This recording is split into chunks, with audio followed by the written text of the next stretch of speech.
Doing well. I'm doing pretty good, I think. I'm doing good. I'm doing very well, actually. Everything's going great. Um, working really hard, actually. Um, I wanted to. I really want to find. Start that again. I haven't been able to find the time to make proper content for this channel, right? As in the sort of 10 to 20 minute philosophy videos that I've been doing recently, that since I've restarted this channel and since I was remonetized, that I've been doing. And I really want to do them. I really miss doing them because they, in my opinion, are my best work, which is why they're on this channel. And I just haven't been able to find the time. Just haven't been able to. Hello, chat. Good to see you all. This is a very late stream, isn't it? I don't normally stream this late, especially as I've got church tomorrow. Oh, fuck's sake, man.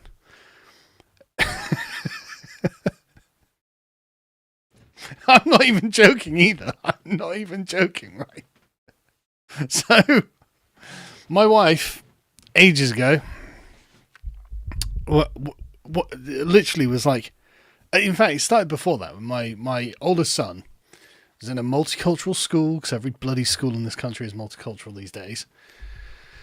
And he was trying to figure out whether he was a Christian or not, because he needed a religious identity to understand himself in relation to the Muslims and the Hindus in his school. And so I was like, yeah, no, you are a Christian, obviously, because we're English. And my wife also is a Christian and has much more of a spiritual side than me. I hate to say it, I'm a complete creature of modernity. I just don't feel spiritual in that way. And so my wife's like, okay, can we start taking the kids to church on Sunday?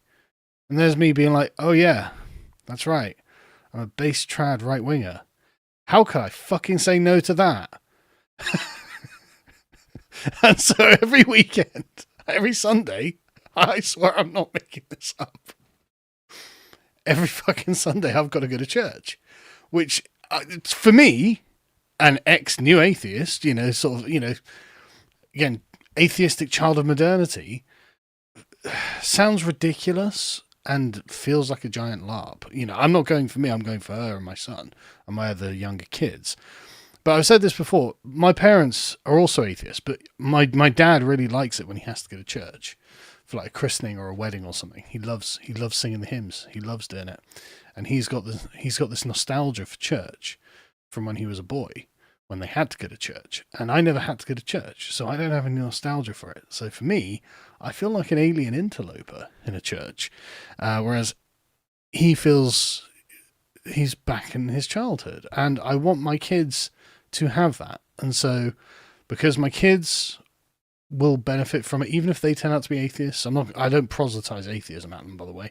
But even if they turn out to be atheists, my wife isn't, and she wants to go to church, and my kids will benefit from it. So on a Sunday morning for 2 hours, I get to be bored. I'm not sure. Christians, I am your strongest champion.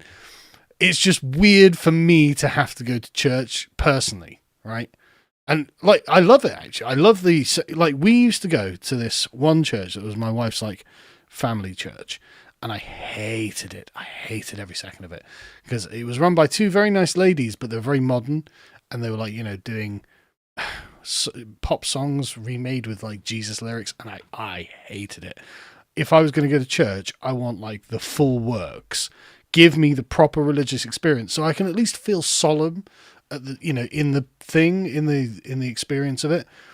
And I can at least appreciate that the people around are doing something they really truly believe in, right? I can respect that. And Cameron at work suggested this one church, and lo and behold, this church was really good. It's not far from the one that my wife used to go to, so it's not a great distance for us to travel. And they are superb. All of the pastors are men. They have a choir. They walk around with burning incense and singing hymns and giving praise and stuff like that. And I'm just like, yeah, okay, this if I have to go to church, this is way more like what I want to see in a church. And it's really nice. And actually, it's got a surprisingly active congregation. There are normally about 30 or 40 people there, which is a lot for a church in Swindon. The other one, hardly any, like literally 2 or 3 people turn up. This one's got quite a few people in it. But apparently, I wasn't able to go last weekend because, of course, the Tommy rally. And so my wife took the kids on her own, which can't have been easy because my kids are rambunctious. And she was like, it was packed. Absolutely packed. And I was like, what do you think that is? She's like, Charlie Kirk. It was full of young men. She thinks that Charlie Kirk's assassination has put young men back in the church. I was like, Jesus, well, I guess we'll see how many young men turn up for a second week. So, listen, lads, I'm condemned to go because I don't have a choice. I'm going to be there every weekend when I'm here, but you have a choice. You might not go. But if you're one of those lads who turned up to the church thinking, yeah, I am going to get back into it, maybe you should, and make sure you keep going every bloody weekend. This is good for you. I wish I had some sort of religious feeling in me, but I just don't. I'm so cursed by modernity, man. But anyway, don't worry about me. But the point being, like, I'm kind of, it is an Anglo-Catholic service. I don't know what that means, but they aren't like, they aren't like normal Church of England where they're fucking gay. So, as long as it's not like Catholics and like gay fucking European shit, but like, as long as it's slightly xenophobic, that's fine. But seriously though, it's nice that they've got the incense going around, and so you get to see all the smoke, and then on a sunny day when the sun's coming in and the smoke's all going through these shafts of light, it's really nice. Just the atmosphere is very, very nice in it. I really enjoy it, actually, even though it's not my thing and I am like just sat there. I can't go on my phone or anything. So I get a couple of hours essentially meditating and running after the kids, because my wife actually wants to be there. So if one of my kids is playing up and I've got to take them outside or something, like she does, I'm the one who has to take them outside. She's not going to do it because she actually wants to be there. But when they're behaving, it is a pleasant experience. I'm not going to lie.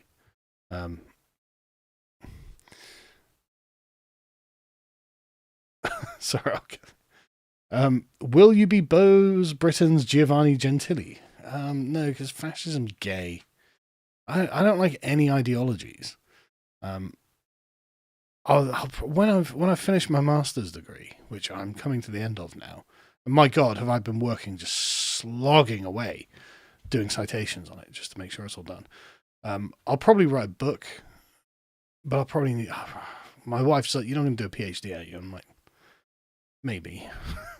That'll take like years, but I'll probably write a book. At least against liberalism initially, I'll write a book. But I'll probably do a PhD afterwards at some point. But yeah, no, I'm not going to be Giovanni Gentili.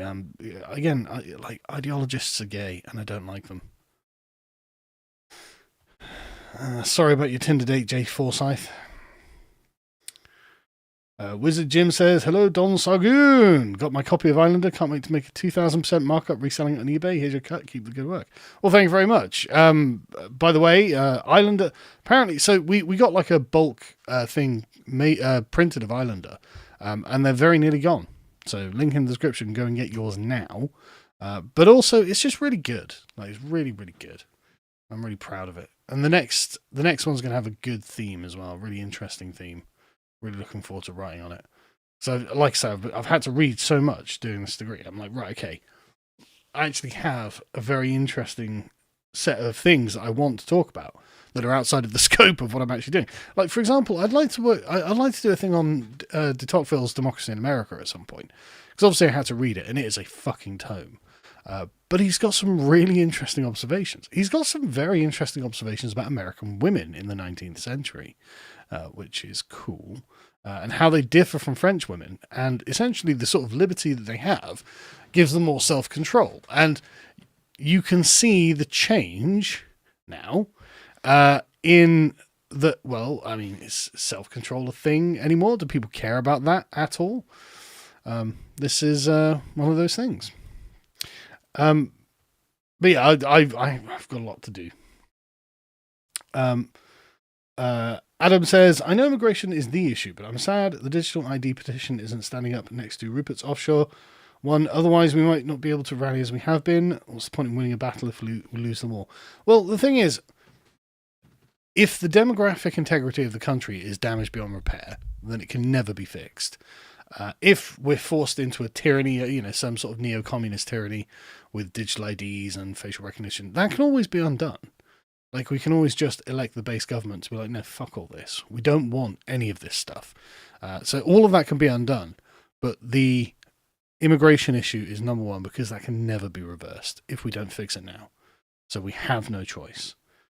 If you have any questions, by the way, just do feel free to ask. Otherwise, I'm just going to ramble about things that are on my mind. There are loads of things on my mind as well. So thank you everyone about the church. Reading maps of meaning as an atheist will help you engage more while in church while you're there. Well, I've got no problem engaging. Like, I've read the Bible many times, and I actually do find it interesting, for many different reasons.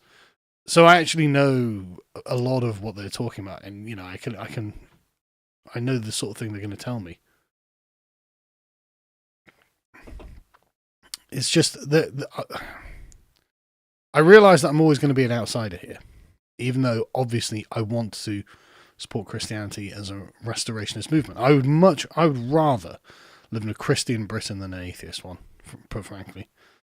Even if that means I have to go to church on Sundays and I'm bored for a couple of hours. Mason says, I empathise with you on faith. A lot of Jews practice their religion without faith. I wonder if there's a way of doing that with Christianity. Well, I mean, I guess I'm the closest I can get to that, right? Even if I don't believe, I am living, as far as I can tell, a relatively Christian life. I'm married, I've got kids, I've got to go to church. So, I don't know, what else does a Christian do with their time, Many young people come to my church, wish me luck, maybe I'll get a Zoomer wife, says Ethel, I can't pronounce that. Yes, well, what it was really interesting about the Charlie Kirk effect here, and I don't know how widespread this is, but I suspect it's not just the church me and my wife go to that has loads of young men suddenly turning up in the wake of Charlie Kirk's assassination.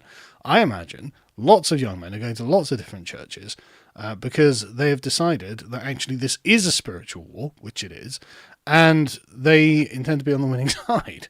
And so if you are a young lady, an eligible young lady who is looking for a husband who takes life seriously and intends to be part of the solution and not the problem, well, you could probably do worse than going to a church on Sunday, actually.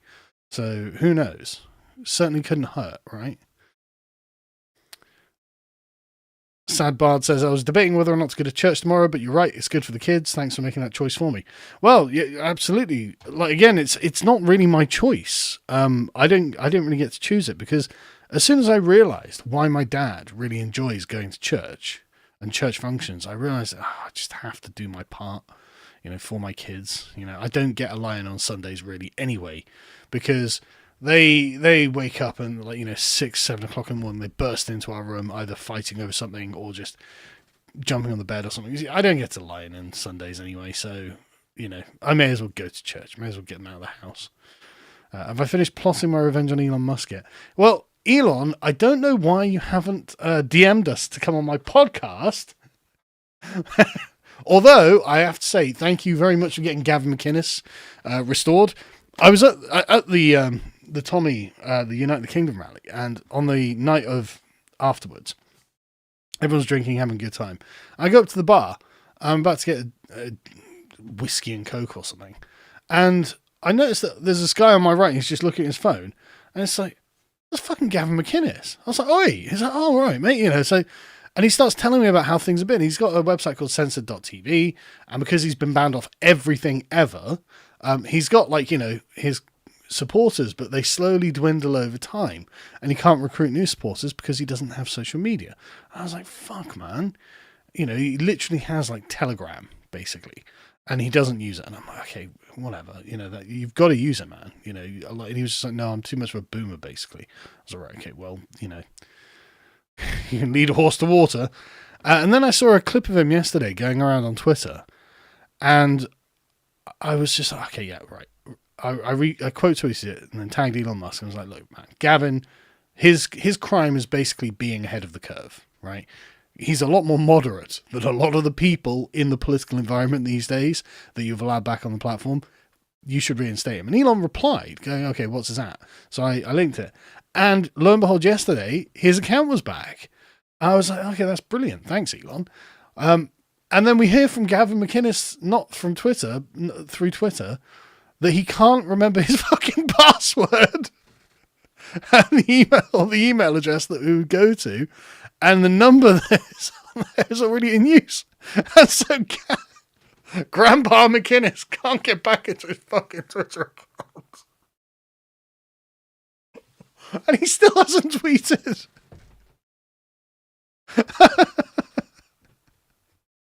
Which I just find really funny. I'm sorry, Gavin. I just find that really funny. Get a new phone. Just get another phone. That's all you have to do. Get another goddamn phone. Use a different number to reset your password and get back on. Because the thing is, like, Gavin, he's actually a really nice guy, and he's very smart. And honestly, he's kind of behind the times in sort of, the political discourse. It's very aggressive at this point, and I would enjoy his interventions. But more than that, it's like bullying. I got Milo brought back too. I was tweeting Elon Musk to get Milo back, and then Milo got it back, and he was DMing me. I was like, no, you have to use it. And now Milo's. How many followers has he got? Let me have a look.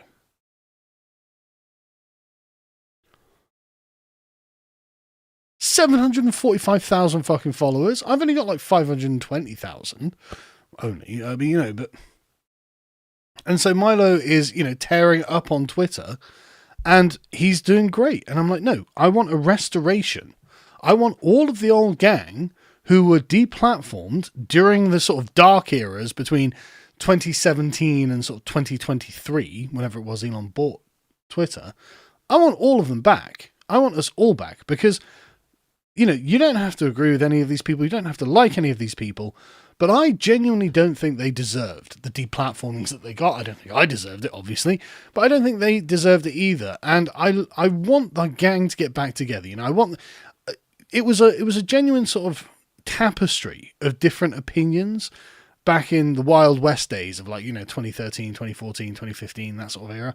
It was a Wild West, and you got all sorts, and it was genuinely exciting to have all sorts involved in the conversation. It was genuinely exciting, and everyone worked really hard. You could see that people were punching their time, on the clock, and doing the debates, producing the content.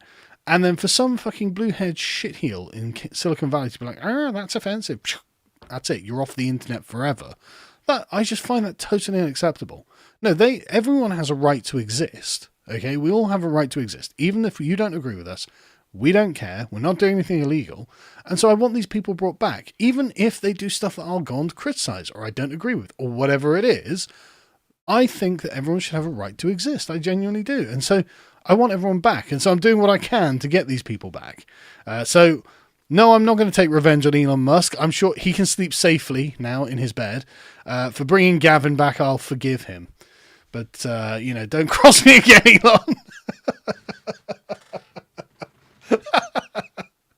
Honestly, jokes aside, man, Elon has done so much good work. So, there are lots of people with valid criticisms of him, but just from a practical point of view, he has done so much for the right and for us in allowing us to actually be part of civilization again on the internet. So, yeah, thank you so much, frankly, Elon. I really appreciate everything you've done and everything you continue to do.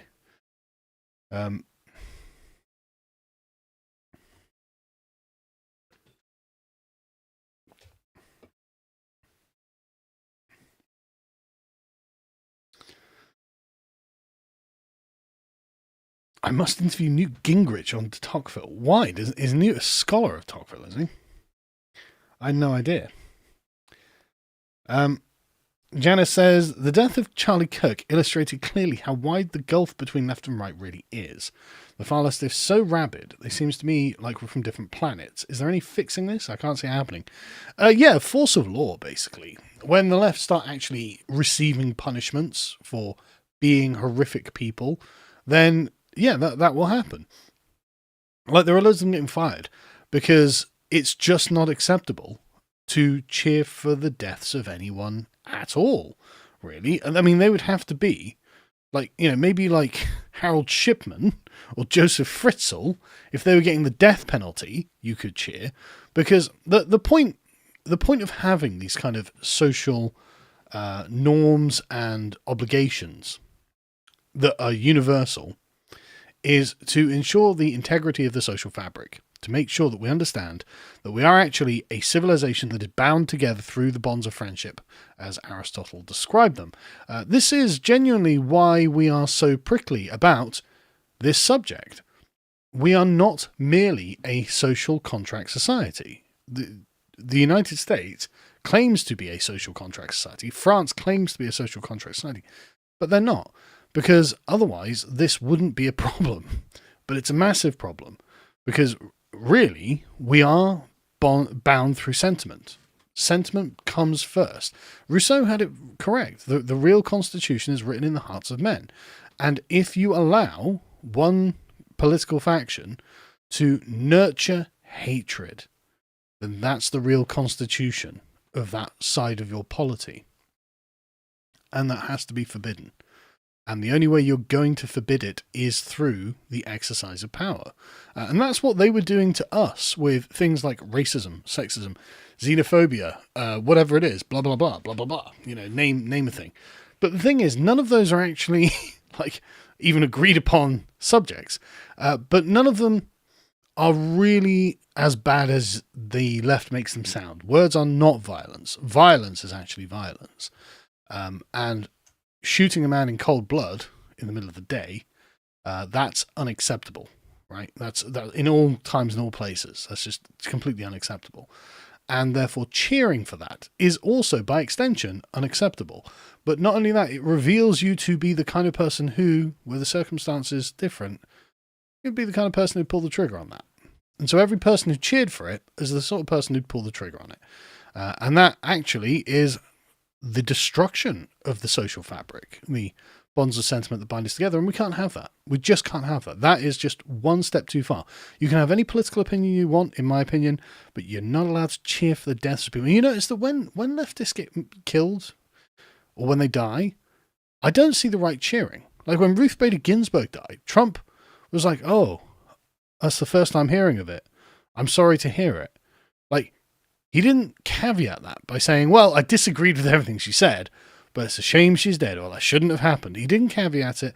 He actually gave a really human response, which was really nice. And I don't see, I mean, there may well be right-wingers out there who are cheering for the deaths of people, but I just don't see that, because the right genuinely seems to be a bit more human than the left. The left is just hugely ideological.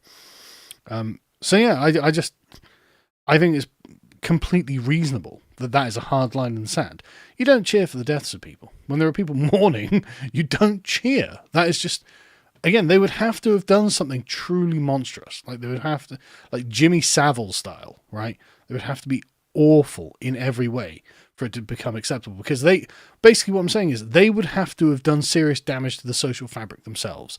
They would have to have revealed themselves to be an enemy of society writ large. And Charlie Kirk, whatever you thought about his political opinions, was obviously not an enemy of society writ large. In fact, and I said this before Ezra Klein said it, but he wrote the bloody New York Times article, whatever. Charlie Kirk was doing democracy. That is what democracy is meant to be about. You're meant to have a free and open exchange of ideas, and this can be painful, it can be difficult, and it's the right thing to do, and it's the right way that he was doing it. And so, literally, there is no circumstance in which it's acceptable to even try and caveat, well, I didn't agree with him, but no. This was bad in all times and all places. This doesn't need to be discussed. Eternal Anglo. Sadly, the Church of England is woke and anti-based. As a Christian, I hate watching the church destroy itself. restore the kingdom, days fall. I know, it's disgusting. It's genuinely disgusting, but it shows you what they really believe. The Church of England is a bunch of liberals. They don't believe in God. They they don't believe in shit, to be honest.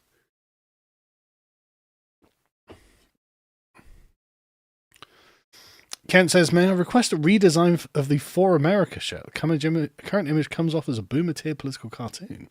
Can we get something more honourable, like a revolutionary fighter on a horse with a musket? Man, you're going to have to speak to Rory about that. He's the Zoomer who's in touch with the ley lines and divines from the culture and the cultural milieu what is and is not cringe. I don't design shit because I'm not a designer. And everything I design turns out crap. So you contact Rory. You complain at him. S. Titan says, I'm a 33-year-old Scot married to a Christian Texan girl. We live in Texas. We have 1, 3, and 5-year-old, and we're going to start going to church after Kirk. It's war. Yeah, I think that a lot of people feel that way. I genuinely feel like a lot of people feel that way. And honestly, just turning up, I think, is enough. I really do. I think just being present is the thing that is important at this point. Generica says, are you going in anywhere interesting in Australia? Or is there anything you want to see? Right, well, I'm going to Sydney because I'm going to... let me see if I can find a link to let you know exactly what I am actually doing.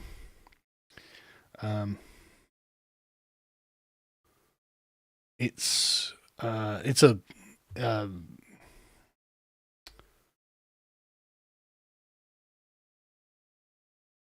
sorry, I'm just trying to find it. It's a conference that I'm going to and giving a talk at. There's got to be a link to it somewhere.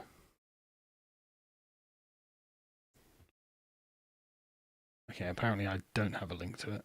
It's one of the Skildings conferences in Australia. Go and follow at Maven Politic. I'm sure. Let me check. It must have something on there. It must be advertising it in some way.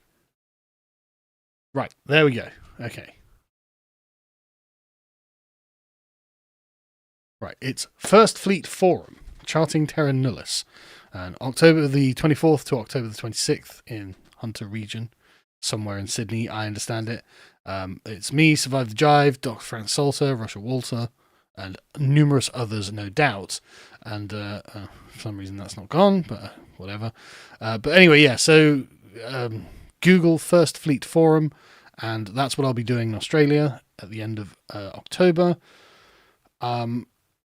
I'm just going to be there in Sydney, as I understand it. So if you're an Australian and you're in Sydney, hit me up, send me a tweet or something, and we'll meet up and hang out, go for a beer, give me something to do. Why do you bother associating with Tommy Robinson? In a recent vid, he says he wouldn't even deport non-extremist Muslims. Yeah, well, the thing is, this is one of those things that I think a lot of people have trouble understanding. Because Tommy is not a politician, right? It's just he does represent a kind of deep-seated political energy. And he is capable of drawing this up and getting 1 million Englishmen on the street. And so even if he himself is not well rehearsed in what he personally would do politically, that doesn't mean that he's not A, on generally the right side, which he is, and B, still the leader of a movement that I'm a part of, whether I agree with everything he says or not. And I'm sure that if I had a conversation with him about any of these things, I'd be able to persuade him round to my point of view. It's just that I think that the online right has the kind of like hard ethnic right in it. And I think it does go too far. I'm not trying to punch right here. I think it does go too far. And I'm not saying that they're doing it unreasonably. Things are bad, right? Things are very bad. And it probably is even important that they exist to have that kind of hard line to drag people towards. I think that's probably an important thing. But it is too hard, and I think for me anyway, and I think it won't be necessary to save the country. And I would rather do things a little more congenially. I guess what am I trying to say here? It's too much.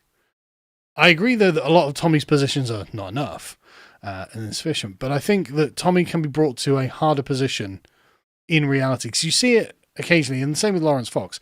You'll see them posting things that are actually really quite hardline things, because in their guts they know that that's true, but they don't want to be cruel. And there would be unnecessary cruelties in the ethnic position that I think would come out and be just more than I would be happy with. I wouldn't want to be the person doing those things, you know? And I think they're born out of fear, which is not unjustified, but I don't think they're necessary for us to win. I think we can win and save the country without going as hardline as that. And I think I'm personally friends with Tommy, and I've always been very sympathetic to him, because he's not well trained in ideology, and he's always been the thing that the establishment kicks, and they've kicked and kicked and kicked. And don't get me wrong, I'm not saying he's perfect or anything like that. He's got plenty of flaws, but there's something about it that I don't mind, and I'm happy to. I would rather be supportive than not. And I don't expect perfection from him. I expect just to be led in the right direction. I understand that he is the leader of his movement, and I'm just a part of it. And I'm happy to understand my place in the hierarchy there. There's no, I'm not trying. I wouldn't want to try and go against him or anything like that, even if he's not saying exactly what I think is necessary. But then he's not the politician, so I don't think you need to worry about it. Like, look at Rupert Lowe. He's a politician. He's a lot further to the right than Tommy. So, I think, and same with Ben Habib, frankly. And so I think that a lot of it is kind of, and I do wonder how much of it on Tommy's part is him being defensive, just because he's been attacked so many times. Because I don't think he is actually hateful. I just think he understands there's a genuine threat of political Islam, which is all Islam, in the country, and this is going to cause problems. But he doesn't hate, Muslim. He doesn't. Well, maybe he hates Muslims. I don't know, but he doesn't hate Hindus. He doesn't hate Sikhs. He doesn't hate any of these people, and he has a kind of British Empire view of these people. These are the sort of people who think well of us, the British, and respected us, and so he doesn't want to cast them out. This is why he's got the Maori doing the haka. Like I don't think these guys actually hate us, and I don't mind this old British Empire view. It is old world, and this time has passed, but I don't hate it, and it doesn't undermine the fact that there was literally 1 million Englishmen with waving England flags out in the streets. Whereas it's easy to be online and be like, okay, I'm going to criticize Tommy Robinson for not doing things exactly as I do. Well, let me know when you get 1 million Englishmen out on the streets, and I'll join you. But Tommy's where the energy is. He's the one actually getting things done. He's actually putting, like, the establishment freaked out when they saw just how many people we got in the streets. They freaked the fuck out. It was so good. And it was just a sea of England flags, man. I mean, there was the occasional, other foreign flag, but you could see the deep core of it is England coming to life. And it's not going to be ideologically pure or anything like that, but I'm all right with it. I don't mind. I can accept it. And like I said, I personally just quite like him. He's always been kind to me. I've always got along really well with him, and I just would feel bad. I hate breaking alliances when the guy's never wronged me. I hate breaking a friendship with someone who's never wronged me. Like, if someone had done something to me, fair enough, but like, he hasn't. He's just not been ideologically pure enough for you, and I'm not going to break alliances over that.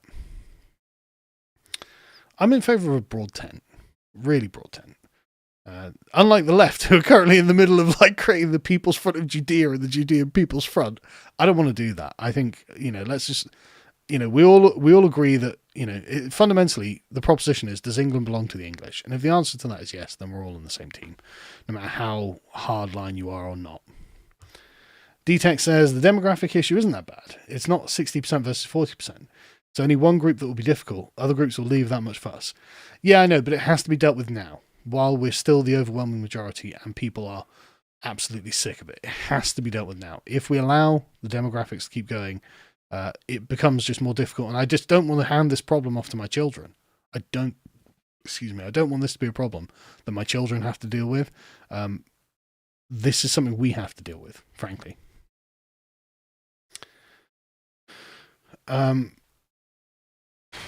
So I'm going to skip the Christianity ones. I apologize. It's not that I don't want to talk Christianity, but we've already talked about it, and you know how I feel. But I appreciate, and honestly, there are lots of comments. People just how they've gone back to church themselves, which honestly is good. I think it's just really good. We've got to just start doing these things, whether we like it or not. You know what I mean? It's like we've got to do it, and we've got to set the example for future generations. This is what's happening in Nepal at the moment. Dan's been really all over the revolution in Nepal because it's basically based right-wing Zoomers who are sick of the communists just leeching money out of their country, and they're just like, no, we are literally going to physically overthrow the government, which I'm not suggesting, and then we're going to tidy the place up. We're going to have a proper, electoral governmental situation, and we're going to actually get these things done. And they seem to be taking it very seriously and actually just doing things properly. And we've got to do that sort of thing ourselves. You've got to set the example.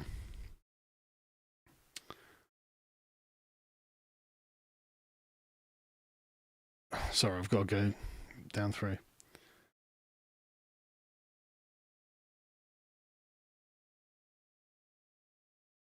Yeah, we're getting the band back together. That's exactly what it is. French viewer, what are your thoughts on Eric Zemmour? I love Eric Zemmour. I think he's great. He was at the United Kingdom rally. I've met him before as well. I took him around Whitehall. Not Whitehall, Whitechapel.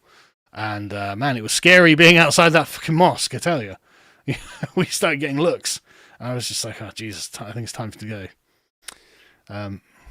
We've got to do it. Why not you as well, Carl? Dude, did you not listen to the first fucking 20 minutes of me saying I'm going to church tomorrow? I'm going to church tomorrow. This is what I have to do. So we includes you as well. Any tips on how to get a 2-year-old to eat? No. Sometimes they'll just dig their heels in and say no because they've learned the word no and they realize that it's a powerful word. Honestly, I just let them go hungry. I just, they'll eat their fucking breakfast, I tell you that. There's not a lot you can do. Honestly, okay, you don't eat it, you're going to get any pudding, and you're not, you're going to go straight to bed without anything else. And I'm quite lucky. My kids generally eat fairly well, so I've not had too much of a problem with it. The Fed Doc, or the FE Doc, says, I sympathise with the lack of feeling religious being a creature of modernity. I hold on to my orthodox roots in the sense of it as a birthright, if nothing else. Makes for a good structuring for life and society. Maybe look at it in those terms. Well, yeah, I mean, I'm not, like I said, I'm not against religion or Christianity in particular at all. I'm in favour of it. It's a weird thing for me because I'm not religious. But obviously, and I don't want to make it purely utilitarian either, but obviously it would be better if we just had this. Thank you, Sam. Appreciate that. If reform let us down, could them winning in 2029 at least buy us time to save Britain while avoiding civil war? Personally, I'm for advance. Well, I mean, reform will let us down. Nigel Farage, even if underneath all of the centre-left Nigel Farage that we've seen in the past couple of years, there beats the heart of a raging, rabid racist, which I very much doubt. He's not going to be competent. He's not going to get things done. He's not going to know how to do things. He doesn't have a pool of talent around him because he spent the last 30 years of his life crushing people who not even disagreed with him, just were more talented than him in some way. And so he would destroy them. And there's dozens of people that he has done this to. And so now, if you look at the pool of talent around him, it's shallow. And I'm not saying this to, dunk on him. I'll probably vote for Farage. Like, who else am I going to vote for? What are our options here, right? But it's not good. And hopefully we don't have to wait until 2029. Hopefully, I mean, it looks like the Labour Party is just fucking imploding. Apparently, Ed Miliband is going to try and take over the party. And Andy from, what was it, the Manchester mayor? I can't remember his surname now. But yeah, like, good luck to them all. Frankly, call a general election. Everyone hates you. You know everyone hates you. You're not going to do anything. You can't fix the system. Everything's fucked. Just let Farage screw it up so we can get on with something. Because after Farage, when Farage leaves Reform, everyone knows Reform's going to collapse, right? They've got no other talent there. Everyone knows it's going to... And Farage was one of like, oh, it's Farage who's made Reform what it is. I'm not even sure that's true, but let's assume that it is. That means when you fuck off, then, you know, there's a big gap in the market suddenly that an actual right-wing party could step into. People who are actually serious. People who've been sidelined and crushed by Nigel Farage could actually get together in a serious party and say, look, this is what we're going to do. And this will actually save the country. This is the plan. Farage doesn't have anything. He doesn't have any policies. He doesn't have a manifesto. He doesn't have a shadow cabinet. It's like, dude, they're thinking about calling an election in May. Like, the rumor is it's going to come in May. You should get that shit together now so you look like a government in waiting. But you don't look like a government in waiting. So the question is, what are you doing? Anyway. Yeah, evening, Carl. Graduating from uni soon. I'm wondering what's the best way to get involved with the right in the UK. Thanks for all the work you and the Low Seas are putting out. I loved Island of 4. Well, thank you very much. Well, I mean, I don't know. Just show up, right? Like, volunteer for something. Honestly, go to Reform local branch. The Reform local branches are all our guys, right? Reform is currently in the middle of a civil war internally, because the local branches fucking love Tommy and love the movement and are all part of it. And the top brass hate Tommy, hate the movement, are annoyed. And like, I have no idea where they think they're getting their support from, obviously. But it's been a real problem. But that, at least, you know, the local branch is going to be pretty based. It's going to be full of people who are like, yeah, no, Tommy's right. We're all right. Like, I don't know why Farage is constantly signaling against it. Don't know why he doesn't just embrace the right. But I guess it's because he's not a right winger, really. But yeah, that's a good start. Get involved in some sort of local politics that you can actually speak to people with, you know, and talk to people, actually start networking, and who knows where it goes from there.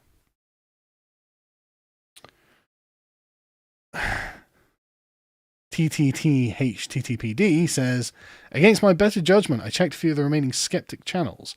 They were all celebrating Charlie's passing and panicking over Kimmel. So much for irrational consequentialism. Well, all except Shu.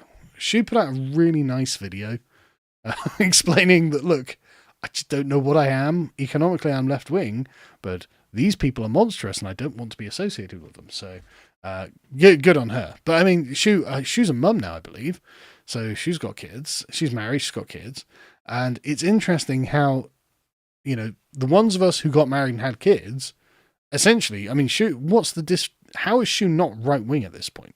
Like, how is she not far right, frankly? Like, and if the only dimension is economics, then I don't think you really understand what the true left-right divide is. Like, I don't think economics is very important at all. I think it's actually morality and sentimentality that is the real dividing line between the left and the right. And Shu, when viewed through that lens, she does not seem left-wing at all. So, you know, but good on her, though. You know, and I think her reaction to all of this has been the bellwether, you know, so you can really see, like, where the good people are actually going, right? The good people have a certain kind of response, and the bad people just reveal themselves. Let them reveal themselves. Let them be as evil and publicly evil as they want to be, because I mean, a lot of them getting fired because their own, and it's not even like the right is going after them, and I'm not going to condemn that or anything like that.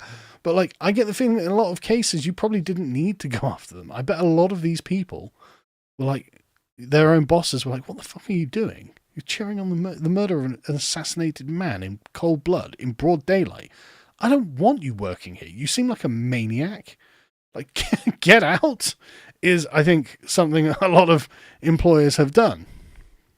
Yeah, Shu is a good person. I've known Shu for many years. She is a good person. She is, utterly human is a great way of putting it. She's completely human, completely normal, And honestly, watching her like get sucked into the whirlpool of online left-wing politics was a weird thing, because I could always see that it was never what she was really about. Right? She's one of those people who got kind of fooled by the left is compassionate.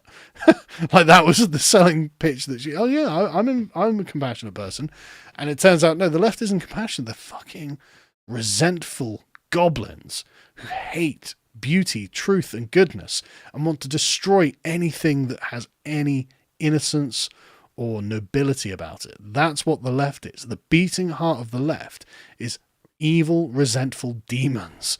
And I don't even know if I'm being metaphorical when I say that. Like, it's genuine hatred of everything good. And yeah, this Charlie Kirk thing has just really revealed this. And she's gone, right, okay. I said the other day, she DM'd me and was like, you were right, I was wrong, they are evil, they're bad people, you're right.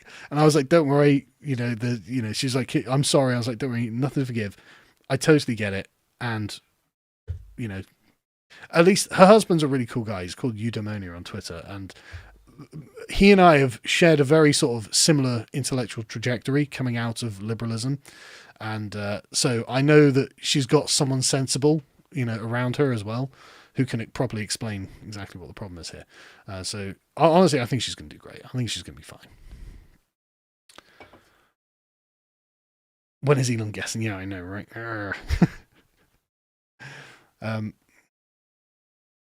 You should add Ken's theme back to the end of your vids like you did in the old days. Well, the thing is, the guy who owns that decided he was going to copyright claim everything, which is completely fair. It's completely within his right. It didn't matter when I was demonetized, but now I'm remonetized. I can't have that, so I can't, I'm afraid. Which is a shame, because, I can't remember that chap's name. Was it Family Jewels or something? But spectacular rendition that I absolutely loved. But yeah, what can you do? Is there any hope of convincing devs to stop being a shitlib?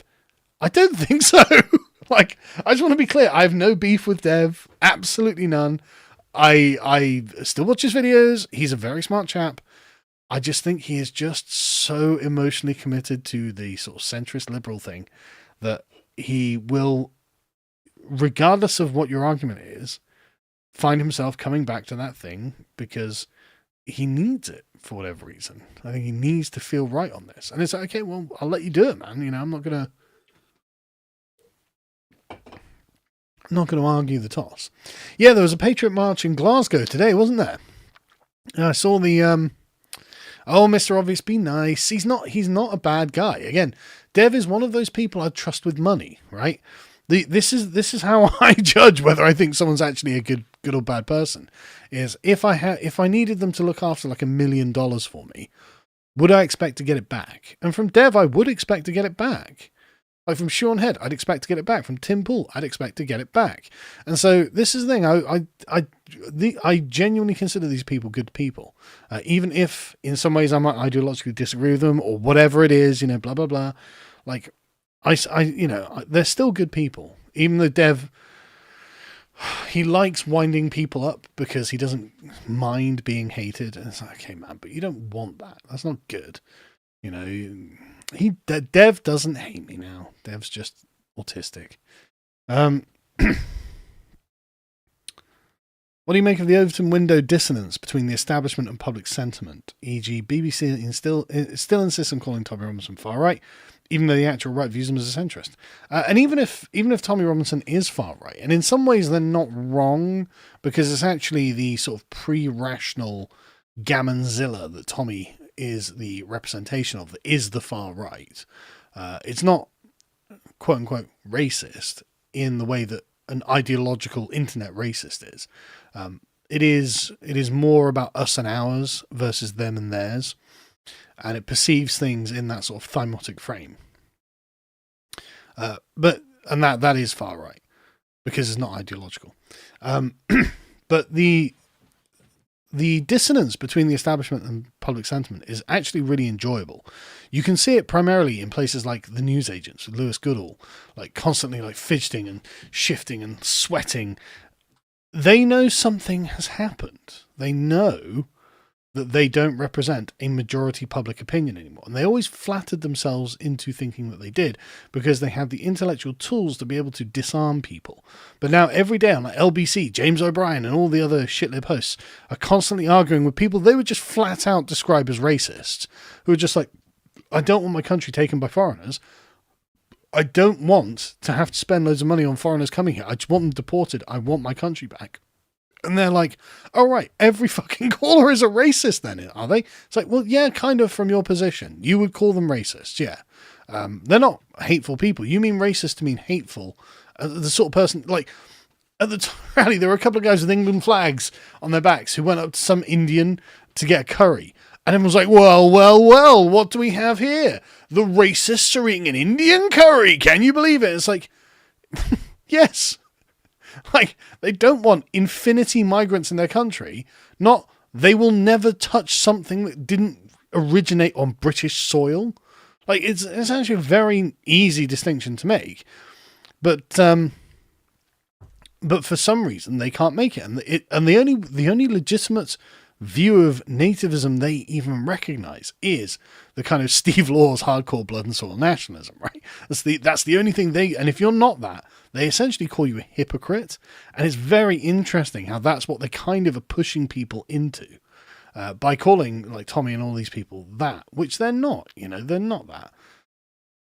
But yeah, no, the cognitive dissonance between the distance of the public with the elite is definitely something they feel, and they're afraid. And that's why the Liberal Democrat Conference are like, here's the British flag, we're reclaiming patriotism from the far right. It's like, yeah, I know, because we're the patriots, and we're the patriots. And you're like, but we don't hate our country. It's like, that's good to hear from the Liberal Democrats. You don't hate our country. Superb. Starmer's like, real patriotism is being a communist, blah, blah, blah.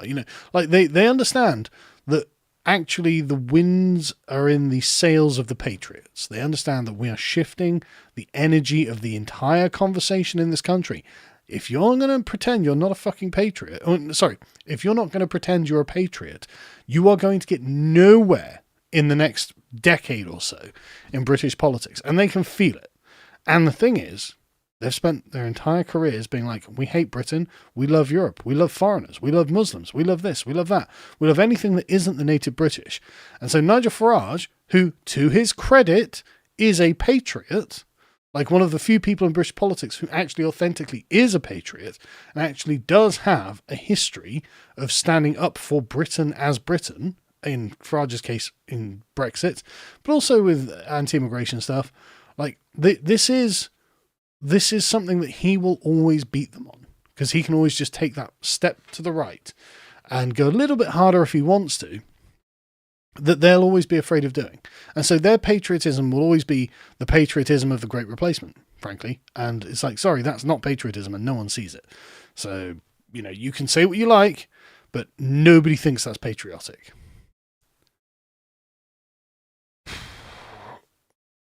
Jugu says, Carl, my father's been increasingly aggressive towards me since Trump became president. What should I do? I honestly, just concede. Just concede. Don't fight your father. Never fight your father. He's wrong, obviously, but he is your father, first and foremost. So you have to show him deference and respect. You don't have to argue the toss with him. You can know that he's wrong, but just don't ruin your relationship with him. Maybe you can have long conversations with him and just allow him to put those points and just seed a couple of things, and maybe the seeds will grow into something as things go along. But yeah, don't damage your relationship with your father. Of all the people in the world, your mother and father, don't damage your relationship with them. It's not shocking to have like estranged brothers or sisters or cousins, but don't ruin your relationship with your father. Your country is Christian. It's fundamental. I hope your visits to church remind you who your savior is. Well, I appreciate the $99, and I do enjoy going, but it really is not for me. And the thing is, it's not that I don't want to like have that for me. It's just, I just know. I don't know how to describe it, man. Like I do genuinely feel that, like I'm in a wheelchair and a bunch of you are just like, why don't you just get up and walk? I'm like, yeah, why not? I would love to. But yeah, no, but I'm not at all adverse to helping other people with it. Crazy Goon says, "Is your dad black? Love your stuff, but I heard of this controversy." Oh my god. So I guess, hi Teal Deer. How are you? Didn't realise we had a beef. So there's an old skeptic YouTuber who went quite hard right called Teal Deer. And V sent me a video that he'd made about me the other day. And man, was this video dripping with venom. Like, it was just insanely malicious. And I was just like, I don't actually remember having a beef with him. I always used to like his videos because he would do very thorough breakdowns of feminist bullshit and other, whatever leftist stuff. And I don't watch YouTube anymore. It's not that I don't want to watch YouTube. I just don't have time. Like, I mean, I've spent my entire day on my Kindle getting references. I tell you, just a quick aside, Kindles are amazing. I wish I'd got one years ago. It's so useful to have literally a library of books in something that weighs a pound or two, to be able to just read when you're on the train or something like that, right? But I just work all the time, and so like if there are people out there making hate videos against me, I don't see them. I'm sorry. I don't really watch anything. And anything I do end up watching is non-political stuff, because obviously all day I'm in the office doing political stuff, and then I come home at night and I've got to do political stuff on my off time. And so I don't scroll through YouTube on my subscriptions, so I don't see anything. So anyway, V sends me this video, and it is let me get something up. So we did a lads hour a couple of weeks ago with our DNA tests, and I really enjoyed doing this because I'd never done a DNA test before, and it revealed how black I was, and the answer is partially, but not very. But I didn't think I was very black, and I'll get the thing. Let me find it. There we go. Now 12,000 views on the website. That's a lot. Am I logged in? Let me see if I can log in. I'll get the thing up. I'm not logged in. Right.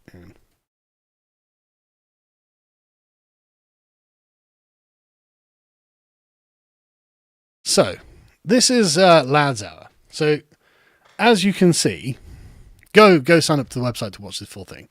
There's me as a handsome young man with a mullet. I must have been about 4 or 5 years old there. I look just like my oldest son, exactly like him actually. But I'm having a hug with my granddad. Now this is my granddad, who I said was quote unquote black. If you look at him, looks pretty black to me. And it was always just like, oh, he's black. So yeah, Kiefer, Empire Slop genotype. Yeah, yes, actually. Like complete mongrel from the Empire. I didn't know. I'd never, he was from St. Helena, right? And so I don't know. It was always just, he was the one black guy in the village in Somerset. And so it was always just one of those things where it's like, I hadn't thought about it. And he died when I was 13. And so, 20 years later, in my head, he's black, right? I mean, and he is partially, kind of. But it turns out he's not that black. If I can get the actual... Right. Oh, you can't see it. But basically, I'm about 5% sub-Saharan African. I'm not even joking. 1% Zulu. Like 5% Bantu. I'm not even joking. About 5% Indian, 2% Bangladesh or Bengal or something, 1% Cornish, 5% Swedish, 6% German, stuff like that. Really, go watch it. I'm a complete mud. Like, I'm half Welsh, quarter English, so like 46% Welsh, 26% English, and then complete mudblood. And he made this video that was just so angry because he was like, see, you're only 5% African, not like quarter African. And I was just like, okay, I don't think that matters that much. I mean, like the actual, in the social context of being a man who looks like that in like the 1950s and 60s in Somerset, he got called black a lot. Everyone thought of him as black. He died before DNA testing happened. And I watched this video and Teal Deer was so angry. I was just like, mate, I don't even know what I've done. I don't even know what I did to you to make you this angry. And honestly, right, I'm happy to apologize. Whatever it was, and I'm sorry that I can't even remember, but I didn't think we were enemies. And I'm really sorry that I've done something to offend you. I wasn't trying to. And you can complain about millennial woes, and I've apologized to him on the podcast. And so I don't know what to tell you other than I'm sorry, and I'm not looking for enemies to the right. I don't really want a beef with you. I don't really want beef with anyone. And the picture that you've got saved on your phone that you think is of my arse, check the @ on it, because you'll see that it's Sargon 0 rather than of. That's not me, you fucking moron. Duh. Anyway, that's that settled. I'm sure that'll never come up again. Look, seriously though, I don't know why he's got a spurgy hatred of me, frankly. And I honestly, I'm happy to apologize. Whatever it is, I'm sorry that happened. I don't credit any of you for my move to the right, by the way. Millennial woes, Teal Deer, whoever it is, I don't credit any of you. No, I went and did my degree, and it was learning about liberalism that dragged me to the right. It was learning what liberalism was, how it functions, how it conceives itself, how it constructs itself rationally, and what it's aiming to do, that made me realize that actually this is not correct. And it was reading Edmund Burke, actually, that brought me much, much, much, much more to the right. Nullface says 5% of Sargon does 50% of violent crime. Might be true.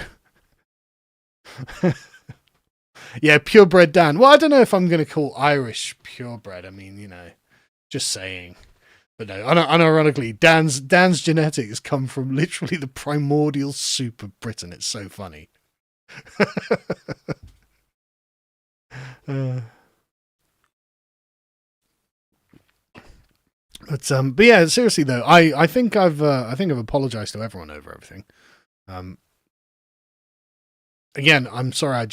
And this is why I'm not like just hardline ethnic, I think, because I didn't go down your road. I didn't follow you. I didn't take your talking points. I came to all of my conclusions myself. You don't have to agree with them. But then I haven't really explained how I got there. So maybe you won't know. But anyway, yeah, I've nothing but wish you the best. Hope you do well. Hope everything's going well for you. And hopefully we can bury the hatchet. Because, like I said, I'm just not looking for enemies. I'm actually tired of enemies, frankly. But yeah, but ironically, I genuinely thought I have no idea what his genetic makeup was. But I mean, I knew it was going to be some Africa and probably some India in him. And when it came back as that, basically, I was like, yeah, there we go. He had more European in him than I expected, though. I mean, it's hard to tell, right? But he doesn't look like he's got much European on him when you see the pictures. And he died when I was 13, so I don't really remember what he actually looks like. And my sister sent me this picture the other day. Like, so we weren't wealthy, right? So we didn't have cameras all over the place. And there's not, loads of footage of me. In fact, there are bugger all pictures of me when I was a kid. And my sister sent me this the other day. And it was nice to see, frankly. It was like, all right, because I can hardly remember him. Like I'm 46 now. Like he died 33 years ago. I can barely remember him. And that's honestly one of the sad things about aging, genuinely. So the sad things about aging is that you forget. Yeah? But anyway, but I did love him very much. He's a very, very kind man. Very kind man. Very strict man as well. Very disciplinarian, but very kind man. He taught me to play chess, and that was lovely. And he loved the cricket. My first memory of my grandfather is him taking us to Yeovil Cricket Ground to watch the cricket. And man, did I fucking hate the cricket. Cricket was boring. It was like going to church. But my granddad loved it. Absolutely loved it. Yeah. So anyway, what are we doing? Long time watch since the early days, says Zilzal. I want to say thanks for everything. Without you, I could easily have been taken in by early BreadTube. Once leftists and set their values, it's a hard thing to undo. Well, you know what's interesting? We did a little BreadTube thing the other day, and most of BreadTube has basically retreated from the internet at this point. They make like a video a year, and it's like, okay, do you guys even make content? It's like, well, they have their Patreons.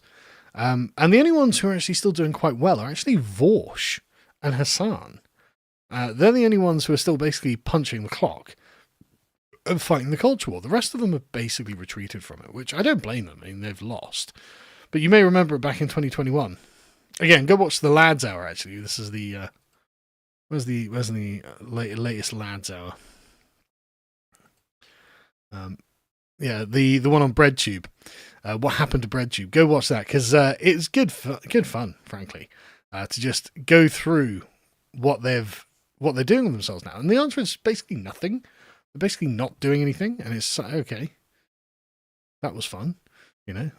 And I think that we've won, frankly. And I think they've won, because the framing of BreadTube is always like, oh, these guys are going to win the hearts and minds of the internet. It's like, have they though? The internet seems really far right these days. But yeah, anyway, glad you're here, by the way, Zilzal.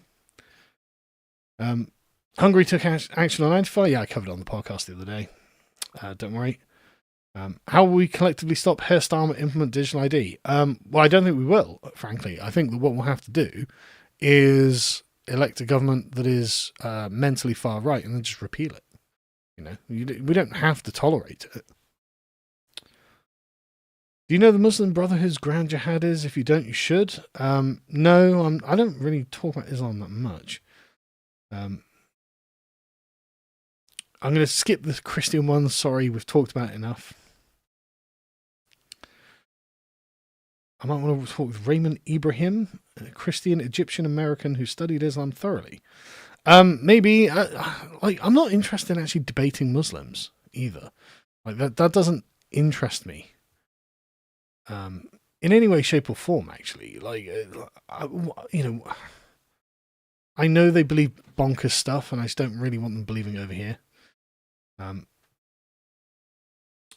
Cyberbully says, as a fellow Luton lad, I understand why Tommy would say that. It's basically a very politically active normie. We've been a minority for a long time. Yeah, well, that's the thing as well. Yeah, he's from Luton, which so he's gonna be friends with a lot of people in these communities who are kind to him. And who are sympathetic in many ways. So he doesn't want to be hostile to people that he cares about. And I do completely understand it. But like I said, he's not the politician, right? He's the guy that is leading the movement, but he's not the politician. Angel says, big government and its spending is choking the life out of the West. Entitlement programs have to go until then. There's no fixing the main problem, which is birth rates. Could be wrong, but upward spend correlates with downward birth rate. Yes, but that's not a question, but I agree with you. So I guess we'll move on. Why is it bad to be a utilitarian pleasure seeker? Because fundamentally, it's a downward spiral into hedonism. Mill and Epicurus can suck my dick on this one. They're completely wrong. And the number of PhD women who go into OnlyFans proves it. I'm sorry, they're just wrong. When pleasure is the only metric by which to measure success or moral goodness, the thing that gives the most immediate and visceral pleasure becomes the most desirable thing. Now, it is pleasurable to read a book and understand a new argument and fully comprehend, a very smart man's doctrine or whatever it is. But that is a very long-term form of pleasure.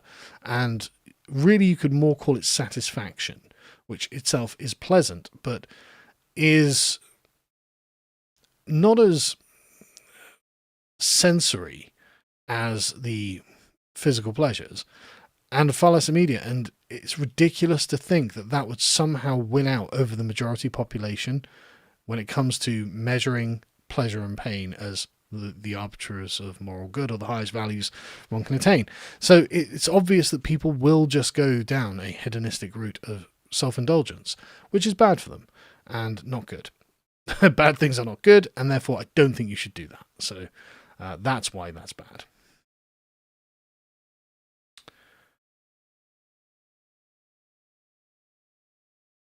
Sorry, I'm just refreshing this.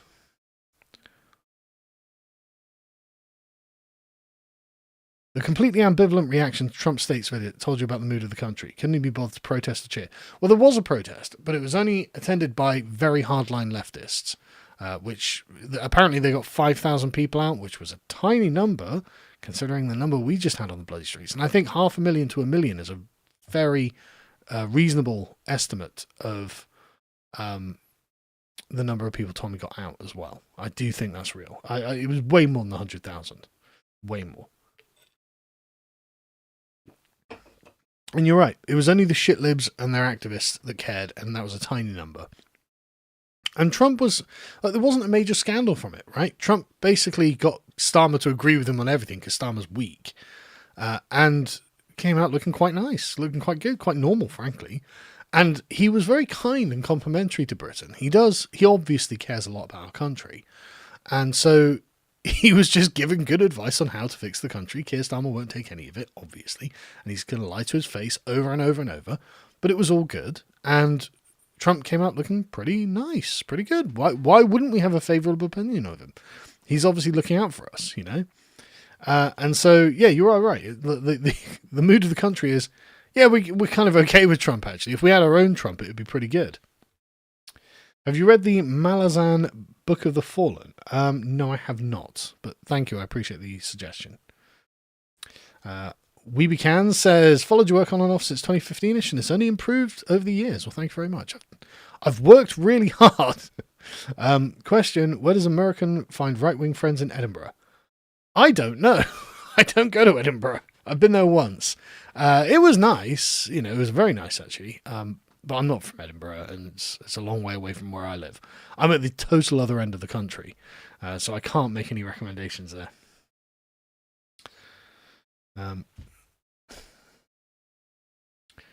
What are my thoughts on Nick Fuentes' viewership boom in the wake of Charlie Kirk's death? Keep up the great work. I think that Nick Fuentes was bought off by Israel. I think they came to him one day and they said, look, it's the money or the bullet. Make a choice, Nick. And Nick was like, well, you know what? I do like money and I don't like bullets. And so I'm joking. I'm joking. I DM'd him that the other day. It was really funny. I don't mind Nick at all, actually. I think he's all right. And I actually really think that his maturation recently is to his credit and to his strengths, right? I actually do think it's good that he matures, because whether you like it or not, I think Nick Fuentes does represent, again, in the same way that Tommy represents the genuine spirit of the English people. They're not hateful, they're not racist, they're not ideological. They just want someone to fix things, right? In that kind of way, Nick Fuentes, I think, does represent a large percentage of American Zoomer men. Now, I don't think he really represents like British Zoomer men. I've met a lot of British Zoomers, and it's not that they don't like, it's not that they hate him or something. They just don't seem to feel the same sort of connection with Fuentes that the American Zoomer men do. But he does represent, I think, a very large portion of the American Zoomer men. And one problem that the Zoomers have is being trapped in a kind of state of perpetual adolescence. The millennials were desperate to live in a state of perpetual adolescence, but kind of had adulthood thrust upon them and they're resentful of it. What I like about Nick Fuentes' current character arc, if we can call it that, is that he's kind of willingly moving into a more mature mold, which I think is actually going to be a good example for the huge number of young men who look at him as a role model and as an icon. And I think that's actually really a good thing. his position on Israel, I saw a clip going around, because like I said, I don't have time to watch anything, but I saw a clip going around where he was like, look, there wasn't a suspect for like 3 days, and everyone's like, why aren't you yelling that it's Israel? And it's like, well, that's actually what I came to. I've had these conversations with a few of my sort of online friends, and they're like, we think it's Israel. And I was like, well, okay, but what's the evidence this is Israel? And they're like, there is none at all. And I'm like, well, there we go. Like I could believe that it might be the case, but like there's no evidence for it. So what are we saying here? It seems to be a radicalized transgender lefty or fetishist lefty who hates Charlie Kirk. And Charlie Kirk is a figure of hate for the left. Like, you don't understand how famous Charlie Kirk was and how much they hated him in these circles. So it's completely plausible that someone would have gone and shot him. I don't know either way, right? But like, it's completely plausible. And the fact that Nick Fuentes did pause and was like, well, I mean, it could be anything, and I need the evidence, is actually really to his credit. And so I just think, I think he is changing, and I think he is maturing, and I think that is good. Because the problem with the Groypers that I really disliked about Fuentes and the Groypers back when they sort of first hit the scene, I enjoyed them trolling Charlie Kirk, actually, groping him, which was actually good. And I think Charlie, that was a really good thing for him to mature his own thinking as well. But they still have a habit of portraying themselves in an utterly vile way online. It is not respectable in any way, shape or form. I think Nick is slowly but surely dragging them out of that kind of childish mould, and hopefully making half-decent adults out of them. Now, I might live to eat these words because, of course, who knows what happens tomorrow, right? Who knows what happens? Maybe he goes completely the other way and decides he was wrong, or to go in this direction or whatever. But I'm actually kind of optimistic about the direction he's taking them in, and I guess we'll find out, won't we? But yeah, no, I don't mind Nick. Again, he's like one of those sort of figures on the landscape that even if you don't agree with him on anything, you're kind of glad they're there. Like, kind of like Ash Sarkar, to be honest. I'm kind of glad Ash Sarkar is there because she's a brilliant foil to use when she's like, oh no, I can't believe they're weaponizing identity politics on the right. It's like, oh no, how is this happening to me? It's like, yeah, fuck you, but I'm glad that exists so I can use that as an example when I want to make the point. And that's the thing. Like, I'm just glad that I think this is a really interesting political landscape that we exist in the internet at this time. And a lot of it is to do with Elon Musk. You say what you like about Elon Musk, but he brought everyone back, and it was genuinely like coming back from the dead, for a lot of us. And so it was just, I like it, and I'm happy to see it. Like, I like that Sam Hyde has got a Twitter account and can put out his 5-hour-long video interventions that are genuinely quite good. Like that one that This Is You the other day. I only watched the beginning sort of 10 minutes, obviously. But that was powerful, man. And without Sam Hyde being a fixture on the landscape, well, we couldn't have had that. And it's that kind of thing that I like to see. I like to see the actual, I hate to use discourse, I hate to use the word discourse, but I actually like to see the organic, authentic discourse happening. And it's a privilege to be a part of it, frankly, John the Beard, I'm not skipping yours. It's just that you're talking about Jesus, and I told you earlier that I'm going to skip the ones that are about Jesus because we've talked about that, and there are other things I'd like to talk about.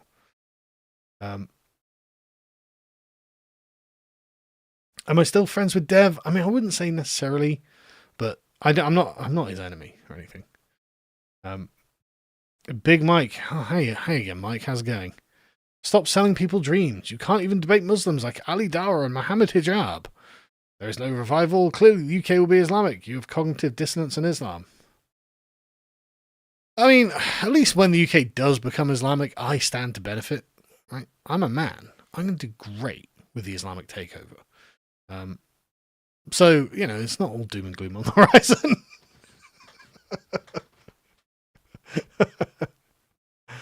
Favorite EFAP episode? Man, I love the EFAP guys, but I don't have time to watch that. I don't have time to watch anything. How have I got time to watch EFAP? Yeah, no, I saw Mr. Obvious. I like Mr. Obvious. I hope he got his channel remonetized, man. Like they remonetized a load of channels, mine included, and loads of others. I hope they remonetized his as well. Again, he's part of the sort of, family of faces, as AA would call it. Any plans for a forum on the website in the future? Not with the fucking online safety bill, there isn't. No, sorry. It's not that I'm against the idea, but the online safety bill, it's something we'd have to moderate anyway, right? And that's, frankly, time and resources that I think could be better spent elsewhere. But with the online safety bill, holy shit, man, not a chance. Like, they could use... there have been loads of forums that are not political in any way. What was the one? It was like squirrel watching forum or some bullshit like that. A horse riding forum. Like, just normie forums getting shut down because the online safety bill puts them at severe legal liability. So it's just like, oh, okay, that's wild. Like, but that's the overreach of the online safety bill. Which, by the way, was done by Nadine Dorris and the Tories. So great. Thanks very much.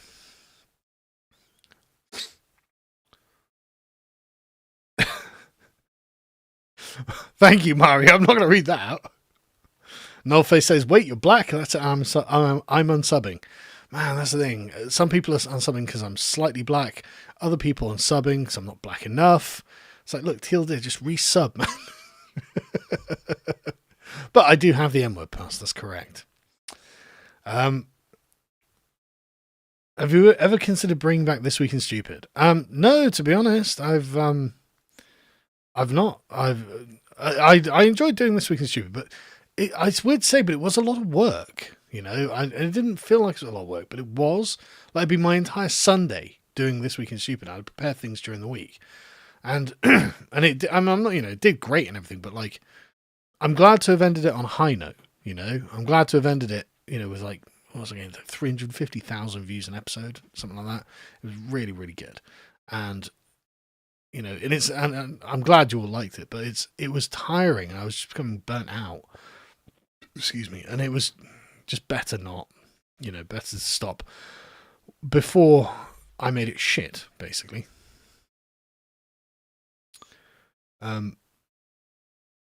Lads, that was hilarious. Yeah, Pure Breakdown, yeah.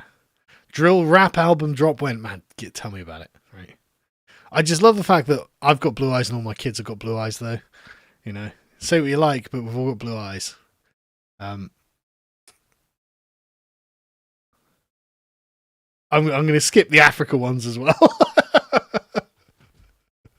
Has Aquila Hughes paid me yet? Oh, God, yeah. Like, years ago. Like, I set up load seaters with the money Aquila paid me.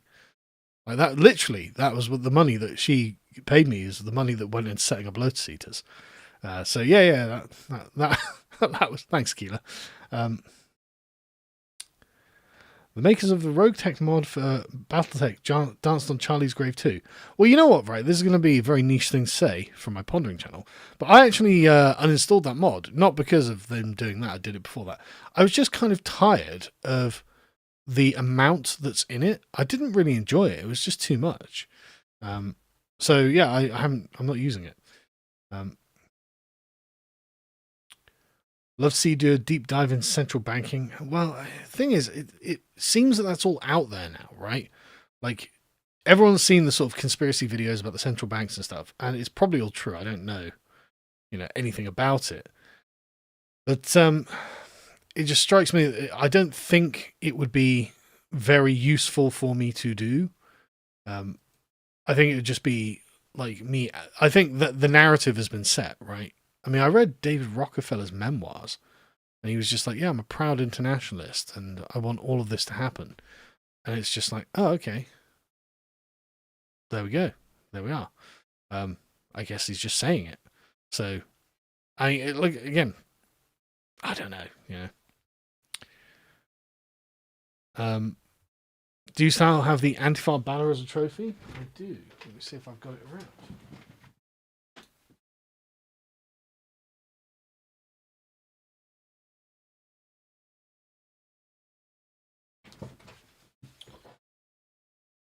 You've got to keep your trophies, lads. Got to keep those trophies. When you win, and you win big, got to make sure they know it. Let me get rid of that. You got to make sure they know it. Goes on your wall and you got to keep it forever. You took this from the enemy. That's what you got to tell them.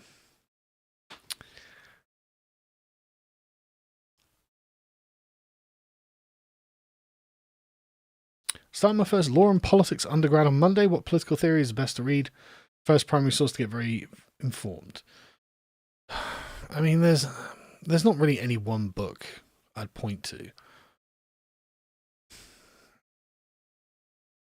You can probably just find some primer on political theory, but just any sort of, first year university course political science book will be fine. They'll give you the basic outline of what the different political theories are and why they are as they are. It's really warm in here. I don't know why it's so warm in my bloody office. I didn't put my AC on, so I'm taking this off. But it's absolutely boiling. I should have put my bloody... Thing is, it's like the end of September, so I didn't think it'd be warm. I'm sweating. But yeah, any first year political science book, lecture book, should be fine, to be honest. Have I included Emmanuel Levinas in my studies? I have not. I've never heard of him, I'm afraid.